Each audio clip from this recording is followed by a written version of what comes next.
Are you ready for a dose of fear? You are in the right place. This week's Paranormal Podcast.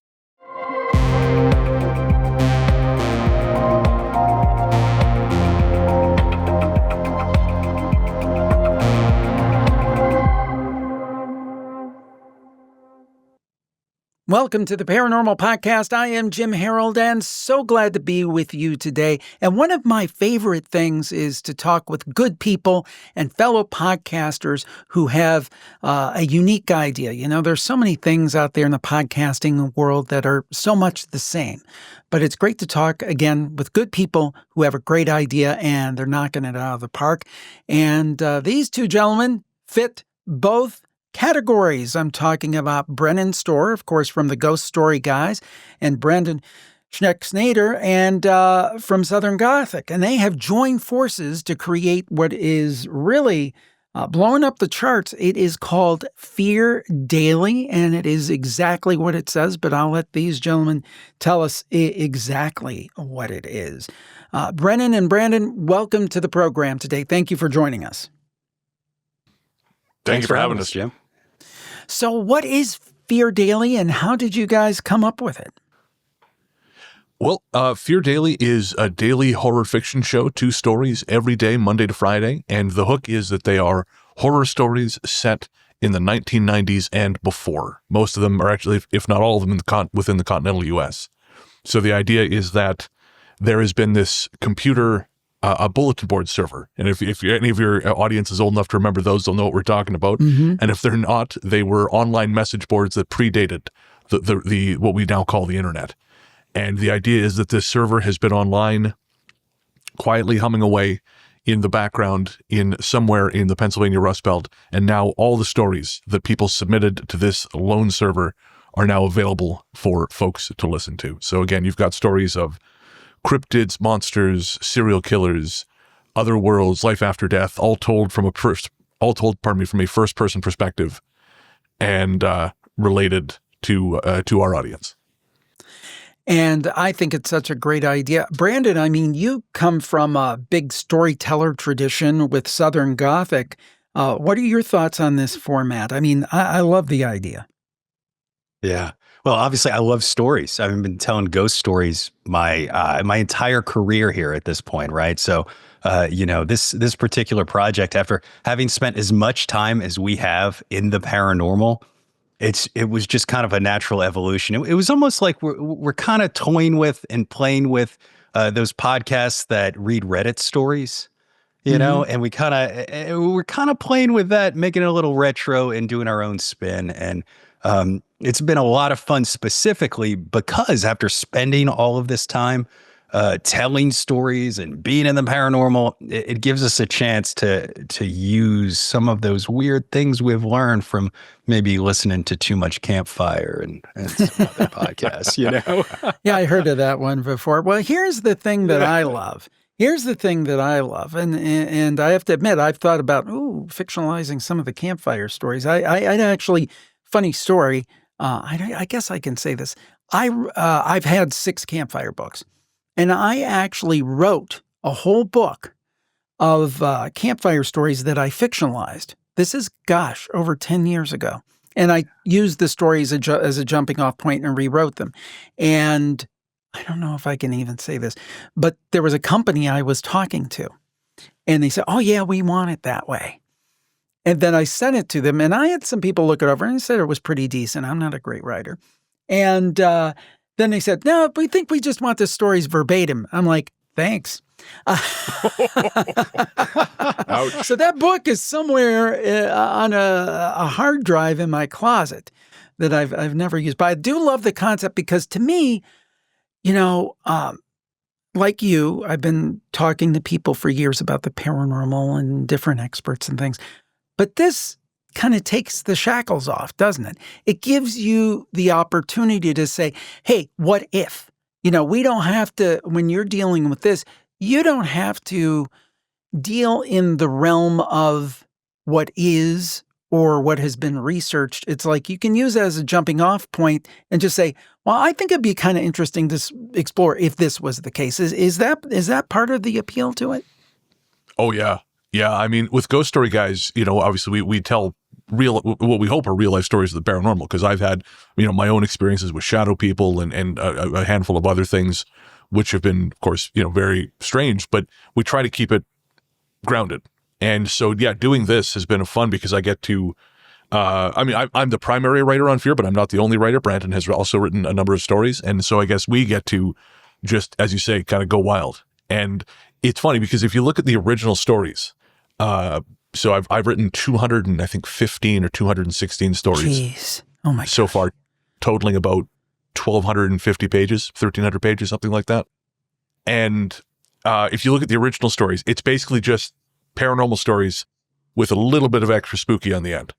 But as I've kind of gone through the process, and as Brandon has now entered the writing process and started writing stories as well, you can see we're kind of testing the limits of that freedom more and more and more. So while the central idea is that all these stories take place in the same universe, we're trying to keep things within a certain level of believability. There's nothing too big without an explanation for why that wouldn't be remembered now.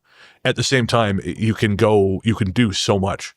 And again, like we just had a story come out, The Abbey, which is about a winged creature killing a bunch of people in a diner in Phoenix, Arizona in the mid-90s. And again, it's sort of tangentially connected to two other stories we've done. Kind of as part of this thing we're doing where there's threads running through it. But again, it's all based on a series of actual paranormal things that were reported in the 70s, these winged creature sightings in Texas. So we took this thing that is a paranormal, a real paranormal phenomenon. And as you say, we were able to completely take it outside the realm of what we would talk about in either of our shows, because it's bonkers and quite gory in cases. And Brandon, for your part, how do you feel about being able to take the shackles off and go more with the imagination? I mean, I feel like I'm a voice actor now, and I think that's been the most fun, being able to be in front of the microphone. And, Southern Gothic is such that classic storytelling, sit at the campfire. It's a history show at the core of it. It's like taking a ghost tour. So I've spent all this time kind of learning how to use my voice in that kind of authoritative tone. And then you get, as Brennan said, some of these things are gory, or some of these things are scary, or whatever they are. And then all of a sudden it's given me this ability to be more dynamic and kind of explore different places that I wouldn't have, just kind of telling these historic haunted history tales. And that's what's been a blast, because it's a whole new palette to mess with, and a whole new way to look at making audio and making entertainment. Yeah. And I gotta almost believe that it's really cool from the standpoint of you kind of like, I'm not saying this is directly what you're doing, but it kind of hints at things like the Twilight Zone, Night Gallery, maybe X-Files.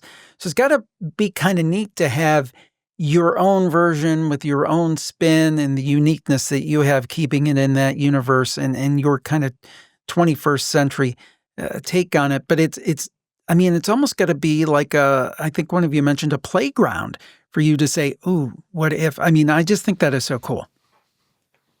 Oh, yeah. It was definitely supposed to be Twilight Zone, wasn't it? I think I came originally, the thought was to make a Twilight Zone and run a thread through stories. And the question then was like, well, are they real stories? Do we kind of keep going down the traditional, or do we fictionalize? And then, the evolution of all things creative, it didn't end up Twilight Zone at all, because Brennan writes utter madness. And we were definitely inspired by that. And I know we were actually originally talking about leaning more into radio. This idea of old school radio shows like Dimension X or Halls of Fantasy. Right. Suspense, those things, yeah. Yeah, and originally the show was going to be similar to what I've done with Ghost Story Guys, where I did a series called Transmissions from the Void, which were like horror audio dramas.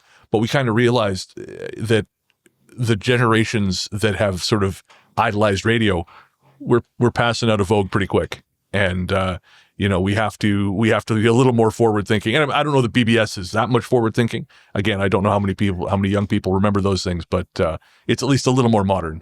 I remember radio. Yeah, I know. I remember. And first time I remember when I saw, back in the day, when I saw BBS, I'm like, what is this? Are we supposed to be in this? Are we hacking or something? I mean, I was just like, what in the world is this like online space? It was in text only, and I remember it well. The thing that I don't understand, how do you guys keep up with this pace? Now, is this every single day, every single weekday? Is that what it is? Every single weekday, 2 stories. I laugh because I actually had to take a break. Brandon is really the backbone of this thing because like I said, I'd written about 209 stories, again, about however many pages. And when we started, I was ahead. And then over time, because of the way my brain works, I have to write 10 stories every week to keep up with the pace. And in January this year, I had some health problems because I hit a wall. I just physically hit a wall. Right. And I had to call Brandon and say, look, man, I can't keep up. Like I need time off. And he just took it on. And to a certain degree, we've been rerunning old stories that maybe people didn't hear the first time, because obviously most people are not binging, however many 100 episodes we've got so far. But again, like, he's just been wonderful at that, and so most of that is credit to him and his organizational ability and his ability as both a storyteller and a podcast producer, because it is not easy to keep up. So, I mean, you've got the writing element, which, that in many ways is the most important thing, because if what they say about great actors, if the words aren't on the page, they can't execute, right? But then, I mean, I know what it's like, the logistics of editing, especially if you're using sound effects or music, that adds a level of complication. The voice acting, and then just the physical posting and everything you've got to do. I just really amazed. We put out several episodes a week, but they're interview shows or they're campfire and those kind of things. So, but doing a more dramatic kind of show, that to me is a tougher thing. My daughter does a show called Unpleasant Dreams, where she reads and has done it for a couple of years now, where she reads public domain, Poe, things like that. And we put music in it. I know doing one of those shows alone is more work than doing a show like this, for example. How do you do it, Brandon? How do you find time to get all this done? Well, I just want to take the win here and appreciate the fact that the guy who I think is the hardest working man in podcasting is asking me how I work so hard. So I appreciate that, Jim. It's all scaled. Like you said, I've been in audio my whole life. I was in recording studios. So everything is very systematized, how I work. Everything is very batched. It's very, put together in a way that, I get this stuff done here and do it that way.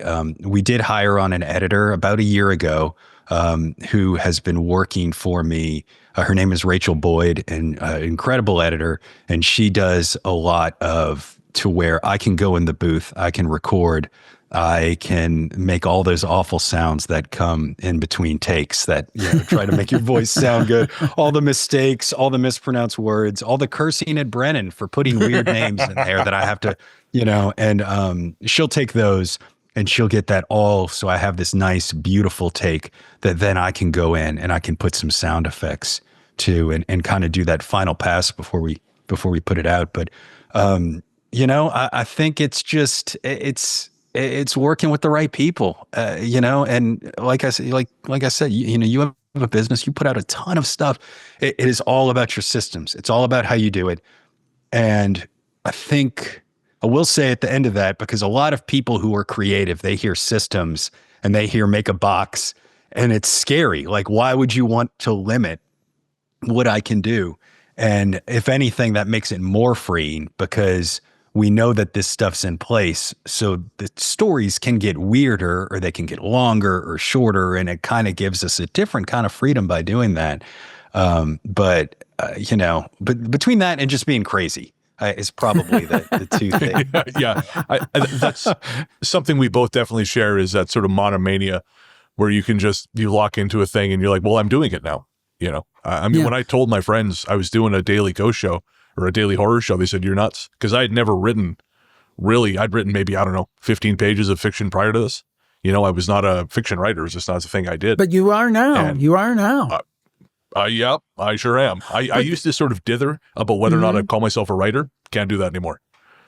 I interviewed someone, or I read, it all runs together after a while. So I don't know if I read this from someone or I interviewed someone. It could be one or the other. I'm not sure which one it was, but Bradbury was their idol. And Bradbury said something like, if you write a short story every so often, like every week or every 2 weeks or something, and do that for a year, this might not be the exact quote, but it's the idea, it will change your life. Do you find, Brennan and Brandon as well, because you're writing as well for this, do you find the more you do, the easier it gets? It's like you're not that it's easy, but it's like prime the pump, and now it's kind of like you sit down. I mean, there was an old sports writer, I think his name was Red Barber, who said, writing is easy. Just sit in front of a typewriter, cut a vein, and bleed. But... But I mean, has it become easier? The fact that you have done this so much, that's like, oh, now I know what to do. Is it becoming easier the more you do it in a way? Yes and no. I mean, definitely I'm writing more now. Even before I hit the wall, before I was, when I was like just my health was garbage, I was definitely writing more than I ever had. So I suppose the answer is yes. And I think the biggest thing is, like for me, I have ADHD, so like taming my brain, I think, is the biggest challenge. But the actual putting together of a story and kind of and finding elements and incorporating them, that's a lot easier. Like yesterday or day before yesterday, I couldn't find one of my paper notebooks because sometimes when my brain won't let me type, I'll just grab one of my paper notebooks and start writing in that. And I had mislaid it. I thought I'd left it in a coffee shop or something. And I was freaking out. There's nothing objectionable in there, but I've got a bunch of notes that I would like to hang on to. And that turned into a story called The Notebook that was, completely, it started with a lost notebook and then kind of went elsewhere. And, of course, I found the notebook under my couch. But yeah, I mean, I was able to take that impetus and kind of just run it through it like a completely different, take it and make something completely new out of it, run it in a totally different direction.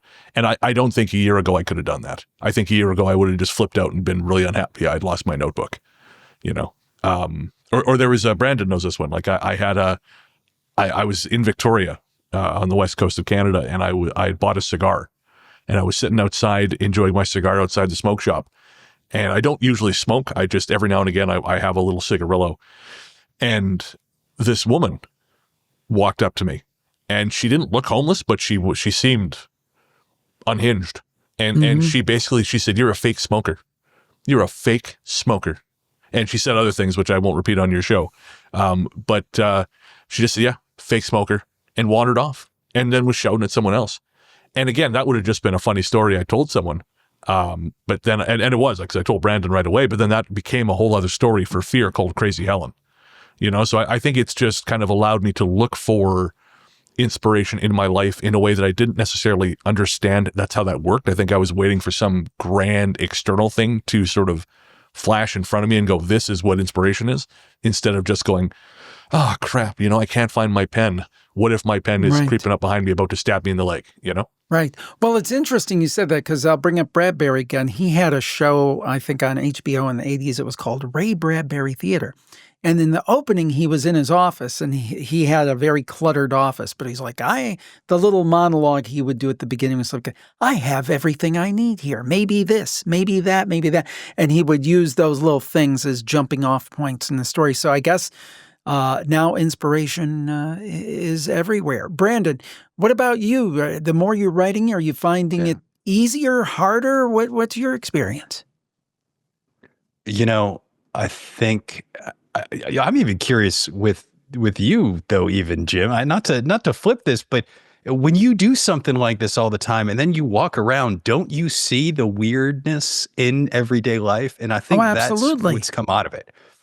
So it's kind of, you're getting into such a massive sort of churn of all these stories, of all these things, looking for what's weird, and Brennan talking about that. And so the next thing you know, I'll be down picking on my kid in the car line, and I'll look over at just a random, another parent or something picking him up, and just something looks strange or shadowy, and all of a sudden you have this like thought of like what kind of weird paranormal thing is going on over there, right? Definitely. And that's what this project has done to me, because my previous work in Southern Gothic was so history based. I would go around and think, well, what might have happened here? And now I'm noticing what is going on here, or what could be going on. And that's been the biggest mind change for me, for sure. I mean, for me, it's changed the whole way I think about life. Like people will say, well, what have you learned? July will be 20 years. What have you learned in 20 years of podcasting? I say, not much. I don't know what ghosts are. I don't know what UFOs are. But I will say this. I firmly believe that reality is much more complex and far stranger than we understand. And we just get a little tiny glimpse of it. And it's like Plato and the allegory of the cave and the shadows on the wall. We're trying to discern what's really going on when we're only able to see a small amount of what's going on. I mean, maybe my past loved ones are all standing around me, but I don't have the capability to see it. Or maybe they're saying, let me get far away from Jim. It was bad enough in life. I don't need to. But the point is that there's so much we don't see, we don't understand. I think we're seeing a lot of it with the UFO question lately. I used to be one of those nuts and bolts guy. Yeah, they're coming down in spacecraft and they're visiting us, and they're just different kinds of people from elsewhere in the universe. Now I'm not so sure. Are they interdimensional? Are they time travelers? Are they already here? Are there bases underneath the ocean? Getting into this stuff expands your mind in the sense that it gives you a much bigger menu to look at of what's going on. And I assume, to your point, Brandon, you guys have found the same thing, I'm guessing. Oh, yeah. Yeah, I mean, if you want me to ruin your party, just ask me about whether or not I believe in any of the things we talk about on the show. Like I go to a co-working space just south of town here, and someone found out I do a ghost show, and I think they're trying to be a little bit of a jerk. They said, oh, what about those aliens, huh? And I just stone-faced gave them my best stone-face and said, like, well, I mean, sure, it's a big universe, seems like a waste of space, but I mean, what's your definition of life? And what do you mean? Well, and I just went, right? Because I can do that. It's like if someone's being a smart aleck and they say, well, you believe in ghosts, hey?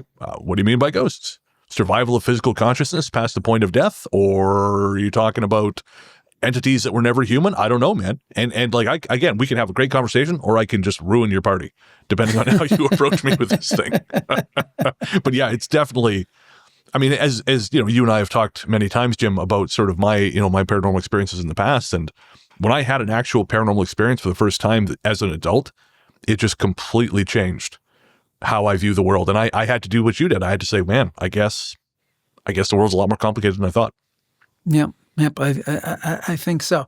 What makes a good story for Fear Daily, or just a good spooky story in general? And I'll take both of your answers. Who wants to go first? Brent. Well, I have to give Brennan credit for kind of putting together this kind of world that we live in. So even in talking about how I write now, it's almost, I joke that it's like an episode of your favorite TV show where the star character decides, I want to direct, right? And you're like, okay, it's still in the universe, but it's not quite, well, that's the stuff that I write. But ultimately what I found here in this is it's all stories about people. It's always about people. You have to be invested in the people. You have to want to know what's going on with them. You have this background in this world, and just having a jump scare, just having something like that isn't going to work. And with everything else I've ever done, with Fear Daily to this, it's crossed everything. The oldest ghost stories I've told that come from 1700 whatever, all the way up to something Brennan wrote last week. If you care about the character, even if you hate the character, it's going to go in a direction that's going to surprise you. And sometimes if you hate the character enough, they won't let you publish the story. I mean, I do. I want to get Brennan's answer to that, but I was going to ask this anyway. I always ask this when I talk to fiction writers. I've heard it said that a writer will go and sit down in front of the page, and maybe they're just starting the book, or maybe they're halfway into it, or the story in this case. And they have a definite thought, okay, character A is going to do this. And the character basically says to you, no, I'm not going to do this. I'm going to do that. Do you guys find that that's the case? Oh, yeah. Yeah. I can't tell you how many stories I've written so far where I had this very definite idea of how it was going to go. And then I started writing it and I realized, no, that's not correct at all. Like, for example, probably my favorite story, both in terms of my writing and Brandon's production, is called Deadfall. And it's not paranormal at all. It's about a father and son being hunted in the woods by a lunatic, basically, a sniper. And when I started that, my initial concept for that story, I had a very clear image, which I won't describe here because it's very upsetting, but I had a very clear image of the final moments of that story. And I was having a difficult time writing it until finally a friend said to me, why don't you just let that image go? Let that where it has to go, and just write it. Let it kind of unfold. And I did. And, you know, I don't want to give away the story, but I had envisioned that a certain character would die. That had to be how it happened, because that's what I saw. That was my vision. That's what I wanted. That's what we were going to get to. And I realized, no, that's not what happened. There was a loss in another way, but it wasn't that. And there have been other stories like there's one called The Last Song, which is about a person who collects folklore, rare versions of American folk songs, and they sell them to rich people who are trying to basically own history. And I had, a very clear image of where that whole thing was going to go. But instead, what happened is it ended up intersecting with another story I'd written called Vermilion, and then ended in a totally different place. And so I still have, there may be a follow-up to that, because I still have all these other images of where this person goes after this. But I realized, no, this version of this story, this ends right here. And so, yeah, sometimes you're surprised. And actually, I'm working on the third installment of a series called Mattress Fort right now. And I've been struggling to write it because I had this idea like, oh no, then the character says this and this and so on and so forth. And it's not working. I can hear the characters talking in my head, but they're not saying the things I need them to say. And I realize it's because I've put them in the situation incorrectly. And so I'm going back and kind of unzipping that now and kind of finding the place where I went wrong. But yeah, no, definitely. You can have an idea about what you're going to do and then kind of get to where you're going and realize, oh no, this isn't right at all. Mm-hmm. Now, are you guys, both of you, are you outliners? You know, do you kind of just say, okay, this is the way I'm going to do it? Are you what I've heard it called pantsers, people who write by the seat of their pants? They just sit down and just go. What categories do you guys fall into? I'm a pantser Stephen King guy. You sit down and go, baby. Yeah. How about you, Brad? Yeah, more or less. I'm an outliner if I'm struggling for inspiration. Or if I'm struggling to figure out how a story goes, then I'll start outlining it, because sometimes the mental load of trying to plan it and write it at the same time gets to be too much. And so sometimes having like a sort of scaffolding to build the story on is useful. But yeah, quite often I'm a pantser. Just kind of sit down. Again, we have a story, one of my favorites called Wild Horses, about a UFO crash landing on a remote farm. And that started as me folding my laundry, talking in the worst drawl you can possibly imagine into my voice recorder. And I was like, I was the character talking about this thing that happened to him. And that's how it started. And then once I kind of finished making my bed, I thought, okay, well, let's write the rest of it. And I had to trim out all the terrible ham bone down home theatrics. But I actually quite like the story, but that was just me speaking extemporaneously while I was doing something else. And I've had a few stories where, again, sometimes my brain won't let me sit down and focus on a screen. So I'll just find other ways and kind of talk into the phone. And yeah, you're just saying words. And then hopefully you find the thread, and then when you're done, you just trim away all the crap. Have either of you written anything that scared you? Well, this ties into the joke I made earlier about sometimes you write a character and they won't let you publish it. Oh, Brandon, please, you go first, and I'll explain. I've been talking a lot. Brennan found the line one day. I was, I went in got in front of the microphone, and I kind of cold read a bit of this, and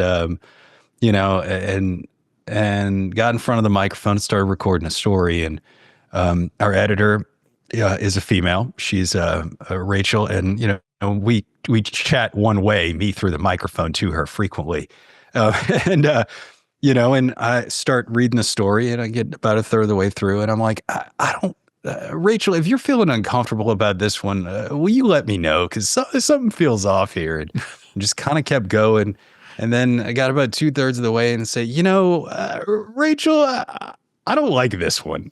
But if you think it's okay, I'm going to let you filter, because let you decide. We finished it, and the next day I got a text. You guys should trash this one.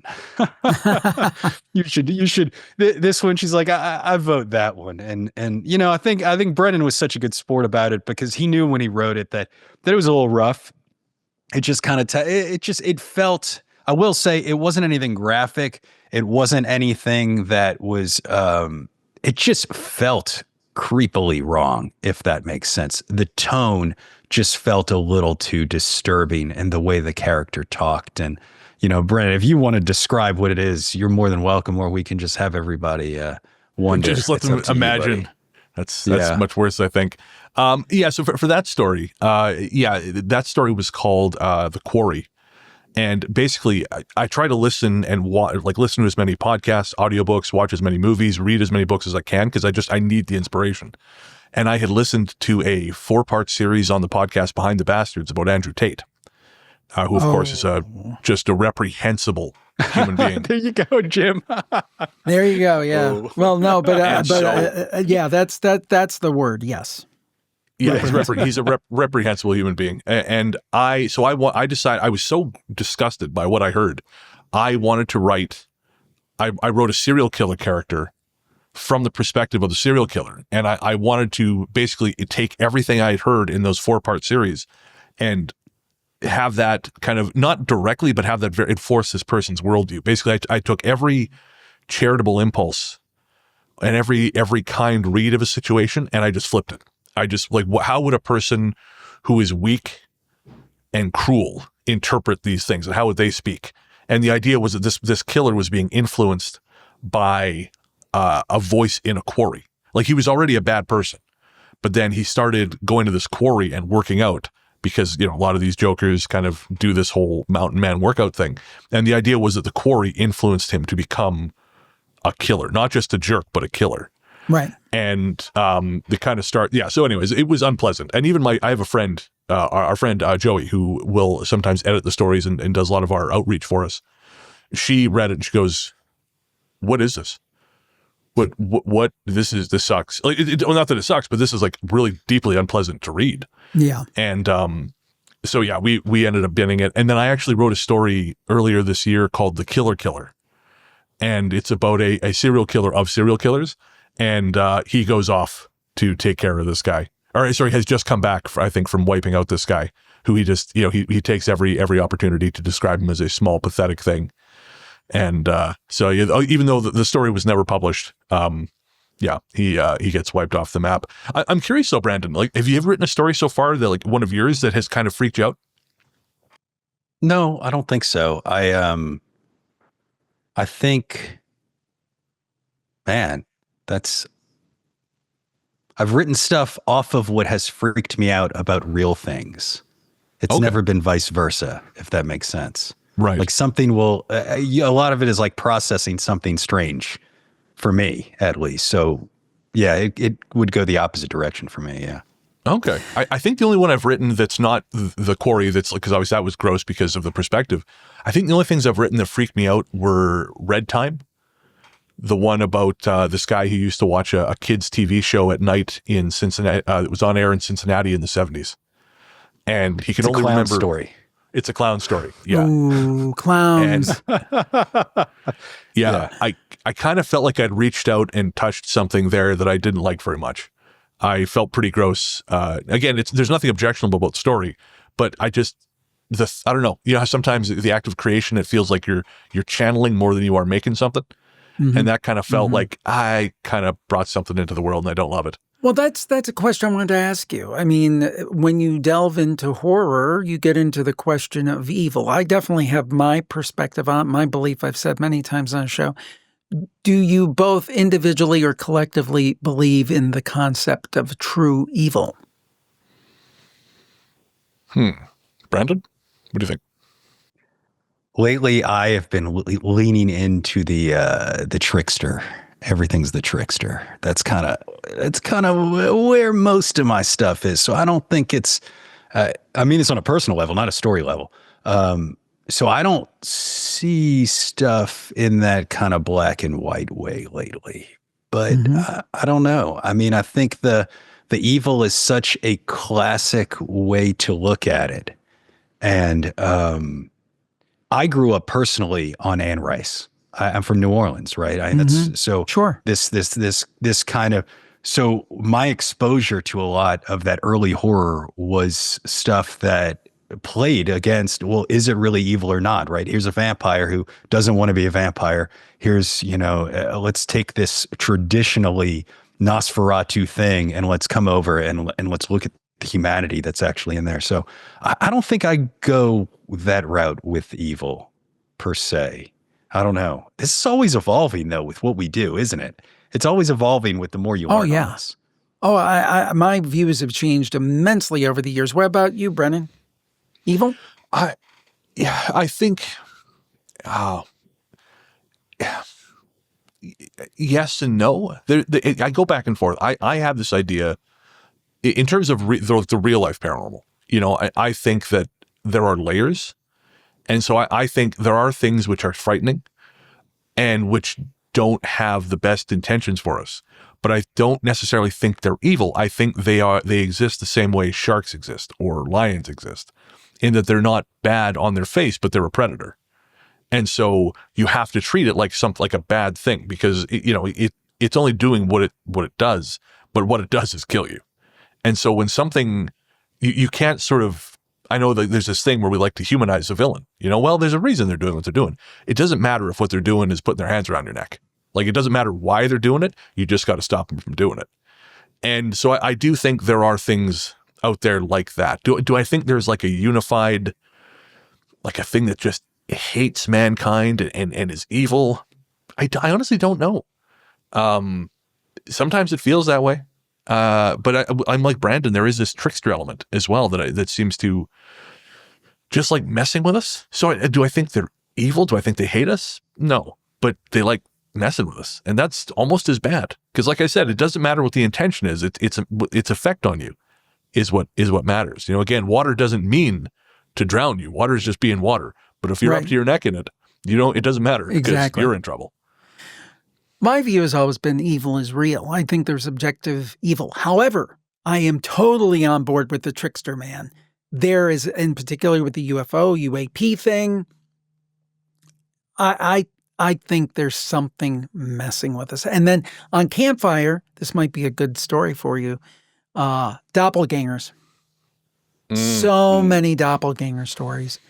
And I had one, I'll save this one for a possible fictionalization, but one where a woman was working, I may have told you this, she was working in a healthcare facility. I think she was a respiratory therapist. So in the morning, she went into this freight elevator with a transport person, a patient, and a hospital bed and herself. She looked across the hall at a passenger elevator, and there was a person who looked very familiar looking back at her with a group of people, and it was her. Now, that's crazy enough. End of the day, long day, all day she's been thinking of this. She still had to do her job, right? You can't just say, well, I had a weird experience, I'm taking the day off. So she had to process through her day, do what she did, but all day it was bugging her. She was exceptionally tired that day, goes in with a group of people, the passenger elevator. She looks up, and there's a freight elevator with a transport person, personal hospital bed, and someone who looked very familiar. Her. And they locked eyes, and until the doors closed, they were looking at each other. And, but I mean, there's been a ton of doppelganger stories. That to me is classic tricksterism. It's like something's messing with us. Or audio doppelgangers, where the voice of a loved one, something will be mimicking the sounds that somebody makes while they step through the halls, or their voice, actually. Something's very sinister about that, but very trickster-like. I had a personal experience with that. I may have told this story on your show before, Jim, but back in 2008, I was in the California Redwoods, Highway 101, sort of early in the morning with a friend of mine. We parked by the side of the road, and we were just walking up and down the highway taking pictures of the trees. And at one point, I lost track of him. I couldn't find him anymore. And it's a narrow road. And he had been in a very serious car crash about a month and a half before, so he couldn't do anything strenuous. And there was a fair bank down to where the actual forest floor. He was gone, and he had the car keys. So I started shouting his name, and his voice came from out in the trees. So I said, get back here. What the heck are you doing out there in the forest, you boob? So he came back, and I helped him up the wall, because he must have gone down it, the goof. And when I asked him why he was out in the forest, he said, well, I heard you. I heard you calling my name. And I had been calling his name. So I thought, oh, okay, the forest, just must have just bounced off the trees, kind of funny, and that's it. But it didn't occur to me until years later. I didn't start calling him until after he'd gone into the trees. So something had called to him from the forest in my voice and lured him out there. And he knew he shouldn't have gone anywhere, because again, he had this internal injury that could have been reopened by just doing something as simple as climbing. And he heard me, and he's like, oh, well, Bren's out in the trees. I better go out there. And I kind of wonder what would have happened if I hadn't called him back. Yeah. Yeah, I think it's real. It's a very odd thing. So to close out, I want to talk to you guys. Give us a teaser, each one of you, and it could be a different story, a little teaser for what people can experience if they tune in to Fear Daily. It could be like a little vignette of one of your stories without giving too much away. So who wants to go first? Brandon, please. You put me on the spot here. Yeah. Oh no, Bren, you got to go. All right. Go ahead, Brennan. So we have two stories that are among my favorites, and I like to say that they are both kind of a eulogy for my 20s in a different way. There is one called Cutter, about two young men who are sort of developmentally arrested. They're in their 20s, they're living in a small town, and they make a friend. And that friend is very conventionally attractive, very slick, and he really just kind of enmeshes himself into their lives until such time as they are forced to confront the fact that he is not what they think he is. And it's a pretty brutal story. It's one of my earlier ones, but again, it's sort of me contending with what my life would have been like if I'd kept living the way I had been in my early 20s. But again, it turns into something pretty brutal by the end. And then the flip side of that is what I think is a very sweet story called Penny for Your Thoughts, about a young woman who's forced to move to a little town in California by her parents. And she makes friends with a clerk on the night shift at 7-Eleven, another woman named Penny, who's maybe 10, 15 years older than her. And Penny is very cool. She likes all the kind of music that this girl's never heard before, so she idolizes her like crazy. And she doesn't understand that Penny has a very sad secret that is keeping her where she is. And it's a little bit of a reflection on grief and what grief can do to you and how grief can kind of keep you frozen in place in your life. But it's also, in a way, a celebration of the things I did in my 20s, which was fun, which was, you're up at night in the middle of the night, you're hanging out with your buddies who work the night shift at 7-Eleven, you're stealing Slurpees, you're getting free sandwiches, you're meeting all these freaks and weirdos. And for me, that was a very beautiful part of my 20s. And so those are our two stories. And again, one is a serial killer story and one is a ghost story. But I think they're both pretty emblematic of what we do over on Fear. And again, Brandon's work on that, particularly in Penny for Your Thoughts, is really brilliant because he evokes that world that I'm talking about so well. Brandon, you've had some time to think about it. What's one of your favorites that you'd put forward? You could see me scrolling just now, looking as fast as I could. There have been so many here. I tell you, there's one that I wrote after Stephen King had the Max, Salem's Lot came out, right? They had the made for HBO Max movie. Sure. I got really upset that are vampire stories ever going to be scary again? Okay. And I took it upon myself to, can I, try and find a way to make something scary? So I do have a pair of stories that are from entirely different perspectives that kind of do a play on, is this a vampire story or not? And one in particular that honestly, as I'm even scrolling here, I cannot even remember the title of the first one. So it's a surprise. You're going to have to dig through all of this. But it was a story about a young man who is in a household with an abusive stepfather, and his brother promises to always take care of him, and his brother disappears, but yet continues to take care of him, and that would be the tagline. And then, of course, if you scroll a little further down and you go a little further through and you dig a little deeper into the archives of Fear Daily, I have yet another story that the climactic scene that is in that original story reappears from the perspective of a person who witnessed it, as opposed to us hearing about it, and their paranoia about witnessing this, would-be vampire, and how it might be following them again later, or kind of like a Rashomon kind of thing. Yeah, there you go. Yeah.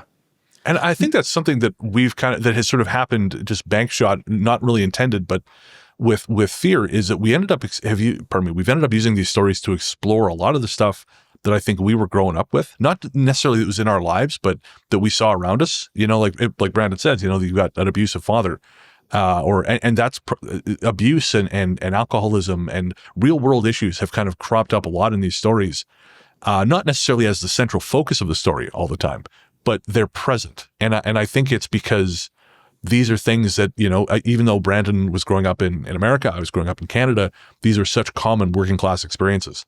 Parents who couldn't be there when they wanted to be there. Work was pulling them away. You're left on your own a lot. In several stories deal with a fallout from the Vietnam War, the way it affected especially male figures coming back, and they were just deeply traumatized by their experiences, and it affected how they related to their families, how they function in the world.